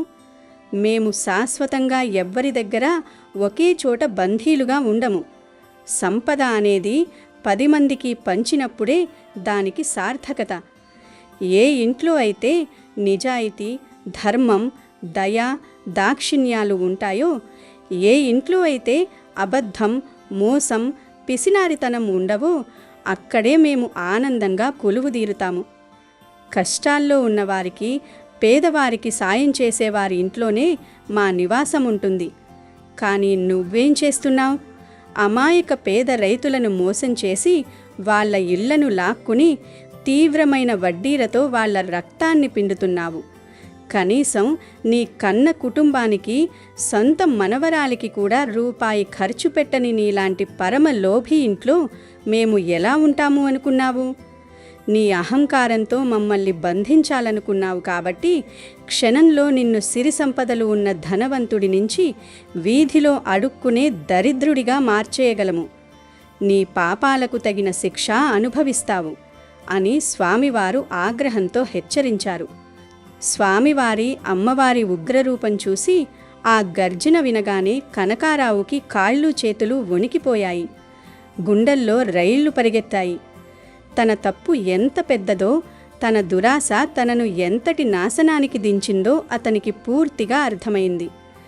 వెంటనే ఆ దేవాదిదేవల పాదాలపై పడి కన్నీరు మున్నీరుగా ఏడుస్తూ వేడుకున్నాడు. స్వామి, తల్లి, నన్ను క్షమించండి. నా దురాశ, డబ్బు పిచ్చి నా కళ్ళను మూసేశాయి. నేను చేసిన తప్పులకి నన్ను శిక్షించండి. కానీ నా అమాయక కుటుంబాన్ని, నా ఊరి ప్రజలను శిక్షించకండి దేవా. మీరు ఏ శిక్ష విధించినా నేను అనుభవించడానికి సిద్ధంగా ఉన్నాను. నన్ను కరుణించండి అని గట్టిగా ఏడుస్తూ అరిచాడు. కనకారావు మనస్ఫూర్తిగా మారాడని తెలుసుకున్న వెంకటేశ్వర స్వామి, లక్ష్మీదేవి శాంతించి ఇలా అన్నారు. కనకారావు, నువ్వు నిజంగా మారాలనుకుంటే మా మాట విను. నువ్వు మోసంతో లాక్కున్న పేద రైతుల భూములను, ఇళ్లను, వాళ్ళ దగ్గర నుంచి దౌర్జన్యంగా వసూలు చేసిన ధనాన్ని వెంటనే వాళ్ళకి తిరిగి ఇచ్చేయాలి. ఇకపై రూపాయి కూడా మోసం చేయకుండా నిజాయితీగా, ధర్మబద్ధంగా వ్యాపారం చేయాలి. నీ సంపదను 10 మందికి ఉపయోగపడేలా దానధర్మాలు చేయడానికి ఉపయోగించాలి. ఇంట్లో ఉన్న నీ కుటుంబ సభ్యులను సంతోషంగా చూసుకోవాలి. అప్పుడే ఈ శాపం నుండి, పాపాల నుండి నీకు విముక్తి కలుగుతుంది అని ఆదేశించారు. కనకారావు కళ్ళల్లో నీళ్లతో స్వామికి నమస్కరిస్తూ ప్రమాణం చేశాడు. స్వామి, ఇకపై ఏనాడు నేను లోభిగా ప్రవర్తించను. మీరు చెప్పినట్లే రేపే ఆ పేదల ఆస్తులన్నీ వాళ్ళకి ఇచ్చేస్తాను. అందరికీ న్యాయం చేస్తాను. ధర్మ మార్గంలోనే నడుస్తాను. నా కుటుంబ సభ్యులను కంటికి రెప్పలా చూసుకుంటాను. ఇది నా మాట అని ప్రమాణం చేశాడు. అతనికి పూర్తి జ్ఞానోదయం అయినందుకు సంతోషించిన శ్రీ వెంకటేశ్వర స్వామి, లక్ష్మీదేవి అతడిని దీవించి అక్కడికక్కడే అంతర్ధానమైపోయారు. ఆనాటి నుండి కనకారావు తన పిసినారితనాన్ని, మోసపూరిత ఆలోచనలను పూర్తిగా వదిలేశాడు. ఆ మరుసటి రోజే ఊరి ప్రజలందర్నీ పిలిపించి తను అక్రమంగా లాక్కున్న పత్రాలను, భూములను వాళ్ళ చేతుల్లో పెట్టాడు. తాను వసూలు చేసిన అధిక వడ్డీ డబ్బును కూడా తిరిగిచ్చేశాడు. ఊర్లో ఒక పెద్ద బడిని, వైద్యశాలను తన సొంత ఖర్చులతో కట్టించాడు. తన మనవరాలు కళ్యాణి వివాహాన్ని కన్నుల పండుగగా జరిపించి వచ్చిన బంధువులకు, ఊరి ప్రజలకు బట్టలు, కానుకలు పెట్టి ఘనంగా సత్కరించాడు. ఊర్లో ఎవరికి కష్టం వచ్చినా ఆదుకుంటూ ఒక మంచి దానశీలిగా, ఉత్తమమైన వ్యక్తిగా మారి తన కుటుంబాన్ని, ఊరి ప్రజలను ఎంతో ఆనందంగా చూసుకుంటూ మిగిలిన జీవితాన్ని సార్థకం చేసుకున్నాడు. అదేవిధంగా ఈరోజు శివుడు చెప్పిన ఈ పవిత్ర కథను వింటే చాలు పరమేశ్వరుడి అనుగ్రహం కలుగుతుంది, పాపాలు పోతాయి, కోటి జన్మల పుణ్యం వస్తుంది. కైలాస పర్వతంపై పరమేశ్వరుడు కళ్ళు మూసుకొని ధ్యానంలో ఉన్నారు. ఆయన చుట్టూ ప్రశాంతమైన వాతావరణం, ఎక్కడా ఎలాంటి శబ్దం లేదు. అప్పుడే నారద మహర్షి భూమిపై తిరిగొచ్చారు. మనుషులు రకరకాల దానాలు చేయటం, వాటి వెనుక ఉన్న ఆలోచనలు చూసి ఆయనకు కొన్ని సందేహాలు వచ్చాయి. శివుడి ధ్యానం పూర్తయ్యే వరకు కాసేపు అక్కడే ఆగారు. శివుడు కళ్ళు తెరవగానే నారదుడు ఆయనకు నమస్కరించాడు. స్వామి, భూలోకంలో మనుషులు చాలా రకాలుగా దానాలు చేస్తూ ఉన్నారు. కొందరు అన్నం పెడుతూ ఉన్నారు, కొందరు బట్టలు ఇస్తూ ఉన్నారు, ఇంకొందరు ఆవులను దానం చేస్తూ ఉన్నారు. ఇవన్నీ చూస్తూ ఉంటే నాకు ఒక పెద్ద ప్రశ్న వచ్చింది. అన్ని దానాల్లోకెల్లా ఏది గొప్పది? ఎలాంటి దానం చేస్తే ఎక్కువ పుణ్యం వస్తుంది?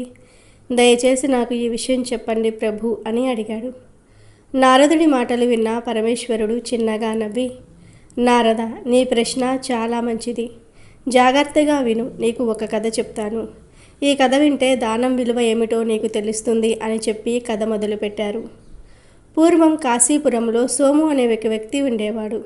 అతను ప్రతిరోజు అడవికి వెళ్ళి కట్టెలు కొట్టి నగరంలో అమ్మి జీవించేవాడు. అతని సంపాదన సరిపోక భార్య నగరం వెళ్ళి ఎక్కువ డబ్బు సంపాదించమని అడిగింది. కానీ సోము పుట్టిన ఊరిని విడిచి వెళ్ళనని, అక్కడ శాంతి ఉండదని చెప్పాడు. ఒకరోజు సోము నగరంలో కట్టెలు అమ్మడానికి వెళ్తే ఎవరూ కొనలేదు. అలసిపోయి ఒక బ్రాహ్మణుడి ఇంటి ముందు వెళ్తూ ఉండగా ఆ బ్రాహ్మణుడు అతన్ని పిలిచి కట్టెలు ఎంతకని అడిగాడు. సోము 10 రూపాయలు చెప్పగా బ్రాహ్మణుడు 5 రూపాయలకే ఇవ్వగలవా అని అడిగాడు. సోము అలసిపోయి ఆకలిగా ఉన్నందున 5 రూపాయలకే ఇచ్చేశాడు. అప్పుడు ఆ బ్రాహ్మణుడు అతన్ని భోజనానికి పిలిచాడు. మొదట సోము వద్దనగా బ్రాహ్మణుడు తన వద్ద 10 మంది తినేంత భోజనం ఉందని, ఎప్పుడైనా ఆకలిగా అనిపిస్తే వచ్చి భోజనం చేయవచ్చునని చెప్పాడు.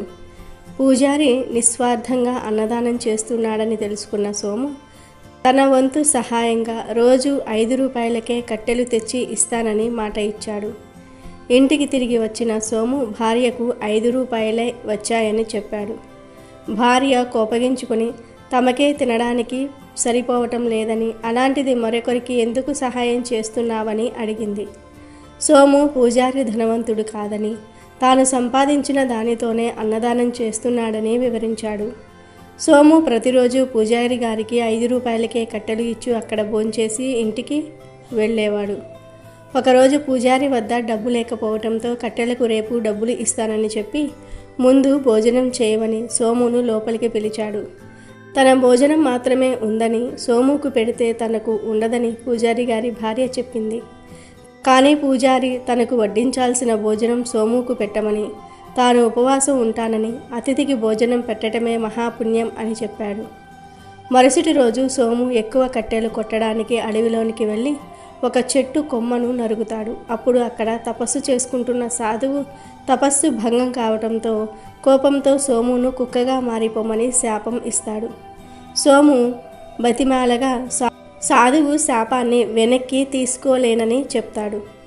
గొప్ప దానం చేసే 2 వ్యక్తులు తినగా మిగిలిన ఒక మెతుకు అయినా నువ్వు తింటే శాప విమోచనం కలుగుతుంది. ఎప్పుడైతే నీ శరీరం పూర్తిగా తెలుపు రంగులోనికి మారుతుందో అప్పుడే శాప విమోచనం కలుగుతుంది అని చెప్పి సోము నల్ల కుక్కగా మారిపోయాడు. బాధతో నగరానికి వెళ్ళిన సోము పూజారి గారి గురించి గుర్తు చేసుకున్నాడు. పూజారి భోజనం చేసిన తర్వాత మిగిలిన ఆహారాన్ని తినగా అతని శరీరం సగం తెలుపు రంగులోనికి మారింది. పూజారి దానం గొప్పదని సంతోషించిన సోము మిగతా సగం శాప విమోచనం కోసం వేరే వ్యక్తిని వెతకడానికి ముందుకు వెళ్ళాడు. పక్క ఊరికి చేరుకున్న సోము ఒక వ్యక్తి చాలామందికి గోవులను దానం చేస్తున్నాడని తెలుసుకున్నాడు. ఆహారాన్ని కాదు, ఏకంగా గోవులనే దానంగా ఇస్తున్నాడని, అతను కూడా పూజారి గారిలాగా గొప్పవాడని భావించాడు. ఆ వ్యక్తి తినగా మిగిలిన ఆహారాన్ని సోము తిన్నాడు. కానీ అతని శరీరంలో ఎలాంటి మార్పు రాలేదు. ఆశ్చర్యపోయిన సోము పక్కనే 2 వ్యక్తులు మాట్లాడుకోవటం విన్నాడు. గోవులు దానం చేసే వ్యక్తి పనికిరాని, పాలు ఇవ్వని, రోగంతో ఉన్న గోవులను మాత్రమే దానం చేస్తున్నాడని, స్వార్థంతో వాటిని వదిలించుకుంటున్నాడని తెలుసుకున్నాడు. ఆ వ్యక్తులు మహారాజు గురించి మాట్లాడుతూ మహారాజు నెల రోజులుగా అందరికీ అన్నదానం చేస్తున్నాడని, రేపు వస్త్రదానం కూడా చేస్తాడని, అతను ఎంతో ధర్మాత్ముడని చెప్పారు. మహారాజు తినగా మిగిలిన ఆహారాన్ని తింటే శాప విమోచనం కలుగుతుందని భావించిన సోము మహారాజు భోజనం చేసిన విస్తరాకులోని మిగిలిన ఆహారాన్ని తిన్నాడు. కానీ అతని శరీరంలో ఏ మార్పు రాలేదు. నిరాశతో సోము శాపం ఇచ్చిన సాధువు వద్దకు తిరిగి వెళ్ళాడు. సాధువు సోమును చూసి ఇంకా శాప విమోచనం కాలేదా అని అడిగాడు. సోము పూజారి ఆహారం తిన్న తర్వాత సగం రంగు మారిందని, ఆ తర్వాత గోవులను దానం చేసిన వ్యక్తి మహారాజు ఆహారం తిన్నా మార్పు రాలేదని చెప్పాడు. సాధువు ఇలా వివరించాడు. నాయన, నువ్వు చూసిన ముగ్గురిలో ఇద్దరిది గొప్ప దానం కాదు. గోవులను దానం చేసే వ్యక్తికి అవి అవసరం లేనివి. వాటిని ఉంచుకుంటే వాటికి ఆహారం పెట్టాలి కాబట్టి స్వార్థంతో వాటిని దానం పేరుతో వదిలించుకుంటున్నాడు. ఇక మహారాజు విషయానికి వస్తే అతను చేసేది దానం కాదు, అది అతని బాధ్యత. అంతేకాదు అతను స్వయంగా సంపాదించినది దానం చేయటం లేదు. ప్రజల నుండి పన్నులు వసూలు చేసి వాటినే దానం చేస్తూ ఉన్నాడు. అందుకే వారి దానంలో స్వార్థం ఉంది, అది గొప్పది కాదు. గొప్ప దానం చేసింది ఆ పూజారి మాత్రమే. ఎందుకంటే అతను కష్టపడి సంపాదించిన దానిలో నుంచి ఏ స్వార్థం లేకుండా, తాను తినకుండా ఆకలితో వచ్చిన వారికి దానం చేస్తూ ఉన్నాడు. అతని దానంలో ఏ స్వార్థం లేదు, అందుకే అతని దానం చాలా గొప్పది. ఇంకో అలాంటి వ్యక్తిని వెతకమని సాధువు చెప్పగా సోము బయలుదేరాడు. చాలా రోజులు వెతికిన తర్వాత ఒక వృద్ధుడు ఎండలో నీటిని తెచ్చి దారి పక్కన కుండలో పోయటం చూశాడు. ఈ వృద్ధుడు 30 సంవత్సరాలుగా ఇలా నీటిని దానం చేస్తూ ఉన్నాడని, ఏ స్వార్థం లేకుండా మంచి పని చేస్తున్నాడని పక్కనున్న వ్యక్తులు మాట్లాడుకోవటం విన్నాడు. ఇతను గొప్పదానం చేస్తున్నాడని సోము అర్థం చేసుకున్నాడు. ఆ వృద్ధుడు తన ఇంటి నుంచి తెచ్చుకున్న రొట్టెలను తింటూ ఉండగా సోము అతని వద్దకు వెళ్ళాడు. వృద్ధుడు తన రొట్టెను సోముకు ఇవ్వగా దాన్ని తిన్న వెంటనే సోముకు పూర్తి శాప విమోచనం కలిగి పూర్వరూపం వచ్చింది. సోము వృద్ధుడికి కృతజ్ఞతలు చెప్పి సంతోషంగా ఇంటికి చేరుకున్నాడు. కొంతకాలానికి ప్రతిరోజు అన్నదానం చేసే పూజారి పేదరికం పాలయ్యాడు. తినడానికి కూడా తిండి లేకుండా చాలా బాధపడ్డాడు. అప్పుడు అతని భార్య పక్క ఊరిలో ఒక ధనవంతుడైన వ్యాపారి ఉన్నాడని, అతను చేసిన పుణ్యాన్ని కొనుగొని డబ్బు ఇస్తున్నాడని చెప్పింది. పూజారికి ఇష్టం లేకపోయినా భార్య కోసం అంగీకరించాడు. మరుసటి రోజు వ్యాపారి వద్దకు బయలుదేరాడు. మార్గమధ్యంలో అలసిపోయి ఒక చెట్టు కింద కూర్చున్నాడు. అతని వద్ద ఉన్న 4 రొట్టెలను తిందామని తీయగా ఒక కుక్క దాని పిల్లలతో అతని వద్దకు వచ్చి దీనంగా చూసింది. వాటి ఆకలిని తీర్చి బాధపడిన పూజారి తన వద్ద ఉన్న 4 రొట్టెలను ఆ కుక్కలకే ఇచ్చేశాడు. నీరు మాత్రమే తాగి వ్యాపారి వద్దకు చేరుకున్నాడు. వ్యాపారి పూజారిని చూసి ఏం కావాలని అడిగాడు. పూజారి తన పుణ్యాన్ని కొనుక్కోమని అడిగాడు. వ్యాపారి తన దివ్య దృష్టి గల భార్యను అడిగాడు. ఆమె పూజారి వచ్చే దారిలో ఆకలితో ఉన్న 4 కుక్కలకు 4 రొట్టెలను ఇచ్చి పుణ్యం సంపాదించాడని చెప్పింది. ఆ పుణ్యాన్ని కొనుక్కోమని సూచించింది. వ్యాపారి బయటకు వచ్చి ఆ పుణ్యాన్నే కొనుక్కుంటానని చెప్పాడు. పూజారి ఆశ్చర్యపోయి తాను రొట్టెలు ఇచ్చినప్పుడు ఎవరూ చూడలేదని ఎలా తెలిసిందని అడిగాడు. తన భార్య దివ్య దృష్టితో చూసిందని వ్యాపారి చెప్పాడు. వ్యాపారి ఆ 4 రొట్టెలు ఎంత బాగున్నాయో అంత బరువు గల వజ్రాలు బంగారాన్ని తూకం వేసి ఇస్తానని చెప్పాడు. త్రాసులో ఒకవైపు రొట్టెలను, మరొక వైపు వజ్రాలు బంగారాన్ని ఉంచాడు. ఎన్ని వజ్రాలు బంగారం ఉంచినా రొట్టెలున్న త్రాసు ఏమాత్రం పైకి లేవలేదు. వ్యాపారికి అర్థం కాలేదు. పూజారి కళ్ళల్లో నీళ్లు తిరిగాయి. తాను చేసిన పుణ్యం ఎంత గొప్పదో అతనికి తెలిసింది. అన్ని వజ్రాలు బంగారం కన్నా తన పుణ్యమే గొప్పదని తెలుసుకున్నాడు. వ్యాపారితో నా కళ్ళు తెరుచుకున్నాయి, నా పుణ్యాన్ని నేను మీకు అమ్మను అని చెప్పి అక్కడి నుండి ఇంటికి తిరిగి వెళ్ళిపోయాడు. అతను కుక్కలకు రొట్టెలు పెట్టిన చోట అలసిపోయి కూర్చున్నాడు. అప్పుడే అతని పక్కన ఒక మూట కనిపించింది. దానిని తెరిచి చూడగా అందులో విలువైన వజ్రాలు బంగారము కనిపించాయి. ఆ భగవంతుడే తనకు ఆ ధనాన్ని ప్రసాదించాడు అని సంతోషంగా ఇంటికి చేరుకుని భార్యకు జరిగిందంతా కూడా చెప్పాడు. అప్పటి నుండి వారు ఇంతకు ముందులాగే అందరికీ అన్నదానం చేస్తూ సంతోషంగా జీవిస్తూ ఉన్నారు. పరమేశ్వరుడు నారదుడితో ఇలా అన్నారు. నారద, చూశారు కదా, ఎవరైతే ఆకలితో ఉంటారో, ఎవరైతే కష్టాల్లో ఉంటారో అలాంటి వారికి నిస్వార్థంగా చేసిన దానం వల్ల ఎక్కువ పుణ్యం లభిస్తుంది. దానం అనేది నిస్వార్థంగా చేయాలి. ఏదో ఒకటి ఆశించి మనం ఎంత దానం చేసినా అది స్వార్థమే అవుతుంది. నిజమైన దానం అనేది ఆకలితో ఉన్నవారికి, కష్టాల్లో ఉన్నవారికి ఎటువంటి ప్రతిఫలం ఆశించకుండా చేసే సహాయం. కాబట్టి ఈరోజు రాత్రి 12 లోపు ఈ కథలు వింటే చాలు, ఈ వీడియో చూస్తే చాలు, ఒక్క నిమిషంలో మీ దశ తిరిగిపోతుంది. వద్దన్న ధనం దూసుకు వస్తుంది. లక్ష్మీనారాయణుల అనుగ్రహంతో జన్మల పాపాలు పోయి మహారాజ యోగం పడుతుంది. అష్ట ఐశ్వర్యాలు సిద్ధిస్తాయి. అదృష్టం మిమ్మల్ని వరిస్తుంది. మీరు అపర కుబేరులుగా మారిపోతారు. పట్టిందల్లా బంగారంలాగా మారిపోతుంది. ఇక మీకు అన్ని శుభాలే జరుగుతాయి. అమెజాన్లో బెస్ట్ డిస్కౌంట్స్ కోసం వీడియో డిస్క్రిప్షన్లో లింకు ఉంది, చూడండి. అలాగే మా టెలిగ్రామ్ ఛానల్ సబ్స్క్రైబ్ చేసుకోండి.